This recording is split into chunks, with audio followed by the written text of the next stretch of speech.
चुनावी खबरों का रुख कर लेते हैं खबर की ओर। और ये बड़ी खबर वाराणसी से, जहां पर जापानी प्रतिनिधिमंडल आज पहुंचेगा वाराणसी। जापानी मेहमान आज काशी का दौरा करेंगे। काशी की संस्कृति आध्यात्मिकता से वो रूबरू होंगे।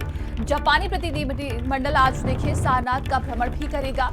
बौद्ध विरासत को करीब से जानेंगे जापानी मेहमान। रूस से गंगा आरती का अद्भुत नजारा देखेंगे।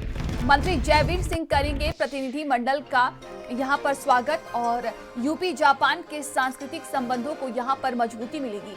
पर्यटन के क्षेत्र में भी यूपी जापान का यहां पर सहयोग बढ़ेगा। तो कल लखनऊ में देखिए यहां पर जापानी प्रतिनिधि मंडल थे और आज काशी और वाराणसी का दौरा करेंगे। संवाददाता रोहित हमारे साथ जुड़ गए हैं। रोहित, आज जापानी प्रतिनिधि मंडल काशी और वाराणसी का दौरा करने वाले, किस तरह की तैयारी उनके वेलकम में दिख रही है?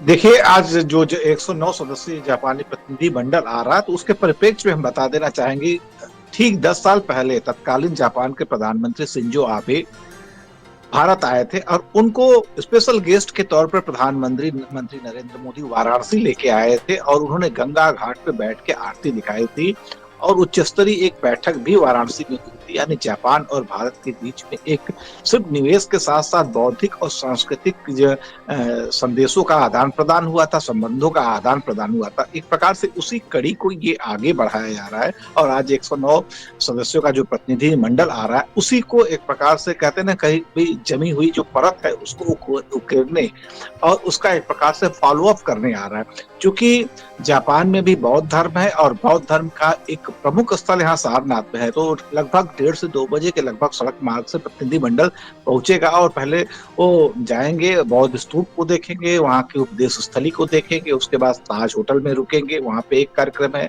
और गंगा पे क्रूज के माध्यम से आरती देखेंगे। यानी उसी चीज को जागृत करेंगे। ध्यान होगा कि जब प्रधानमंत्री शिंजो आबे ने जब यहाँ आरती देखी थी तो इतने अभिभूत हुए थे कि उसका उन्होंने एक सेल्फी लिया था और उसी सेल्फी को अपने ट्विटर की डीपी बना दिया था। यानी वाराणसी के घाट को, गंगा आरती को उन्होंने डीपी बना दिया। तो उन्हीं सब यादों को संजोने के लिए, उसको मजबूत करने के लिए प्रतिनिधि मंडल आया हुआ है और आ रहा है। और तैयारियों की यदि हम बात करें, जबरदस्त तैयारियां की गई है। वाराणसी के बारे में वैसे भी कहा जाता है कि मेहमान जो हमारा होता है वो जान से प्यारा होता है। तो मेहमान का स्वागत करने के लिए बनारस के लोग काफी उत्सुक रहते हैं और कहीं कोई नहीं छोड़ी गई। तमाम जानकारी के लिए आपका बहुत बहुत धन्यवाद रोहित।